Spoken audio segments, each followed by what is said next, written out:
On behalf of the Government of Canada, today I would like to announce an additional approximately $50 million worth of military aid for Ukraine.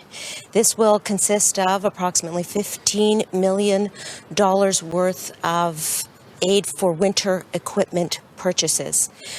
Hats, gloves, boots, parkas, the items that Ukrainian soldiers need on the front lines will be purchased by the Government of Canada, primarily from Canadian suppliers. Secondly, an additional $15 million for the purchase of cameras for drones.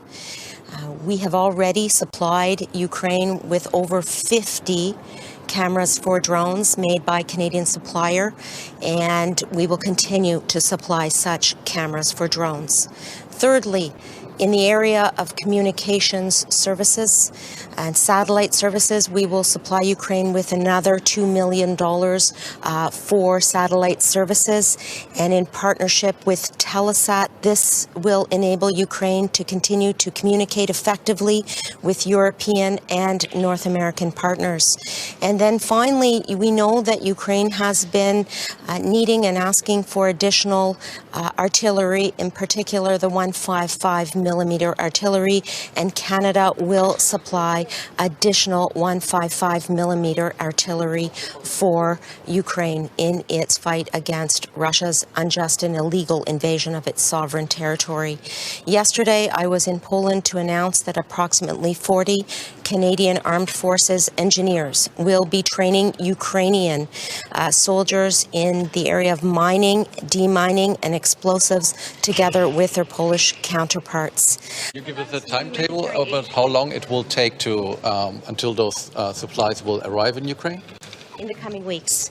In particular, we know that winter is coming. Canada has a particular expertise in winter clothing and combat in this area, and we will be supplying that gear in the coming weeks. Approximately 500 pieces of winter clothing and equipment will be traveling to Ukraine aussitôt que possible.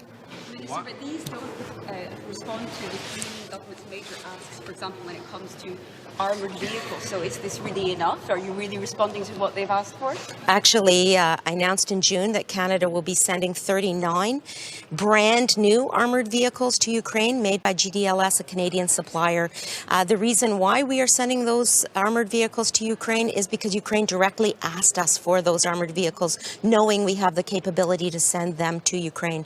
Furthermore, Ukraine has specifically asked for winter clothing, and that is why we are responding with 500,000 pieces of winter clothing, and in particular hats, gloves, boots, and pants and parkas.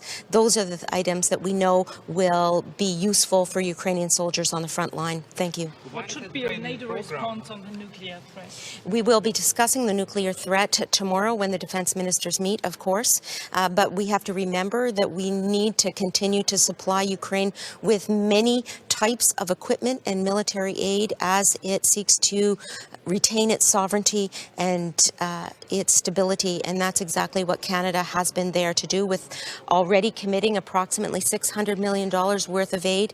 We are also training training Ukrainian soldiers with up to 225 Canadian Armed Forces in England, training engineers in Poland. We've trained over 33,000 Ukrainian soldiers since 2015 under Operation Unifier. So our approach is a three-pronged approach. We are assisting with military equipment, as I've announced today. We are assisting with training, as I've just mentioned, and we are assisting with transportation from our hub in Prestwick, Scotland, where we have 3 CC-170s. We have transported approximately £5 million of military aid from countries all across the Allied network to make sure that military aid gets to Ukraine. Minister, when it comes to NATO's own defences, when concretely can we expect Canada to have its NATO-led battle group upgraded to brigade level? I just met with EFP battle group members this morning to discuss our plan in the short, medium, and long term to surge to brigade level. We are making sure that all allies are on board with committing additional resources and personnel as we surge to brigade level. But make no mistake, we have been the leader of the framework nation since 2015 in and Latvia, and Canada will continue to be there in support of the defense and deterrence on NATO's eastern flank. Thank you. Minister Anand announced an additional $47 million in military aid to Ukraine, including artillery ammunition, winter clothing, and drone cameras. Canada continues to stand up for human rights and the rule of law around the world alongside our allies, because we know that without it, we risk squandering the decades of peace that led to the prosperity so many have benefited from.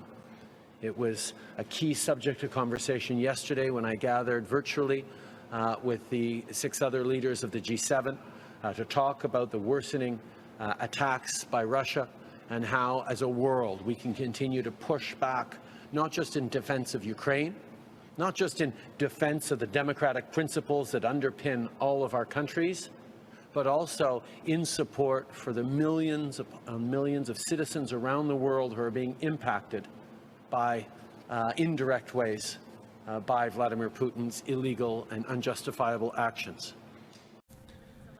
After the air raids, Canada was specifically asked to provide more armored vehicles and artillery over and above what has already been committed. Why was that request ignored?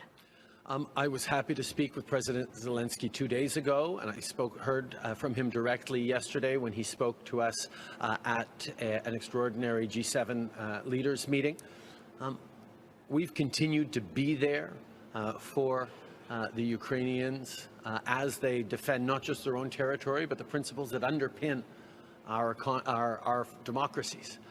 That's why I'm very pleased that Minister Anand today making a $47 million announcement on top of the millions upon millions upon millions of dollars in support we've sent already militarily, including for artillery ammunition, winter coats, drone cameras. We're in the process of sending over more armored vehicles. We will continue to be there with the equipment that Ukraine needs to continue to push back against Russia's illegal and illegitimate invasion.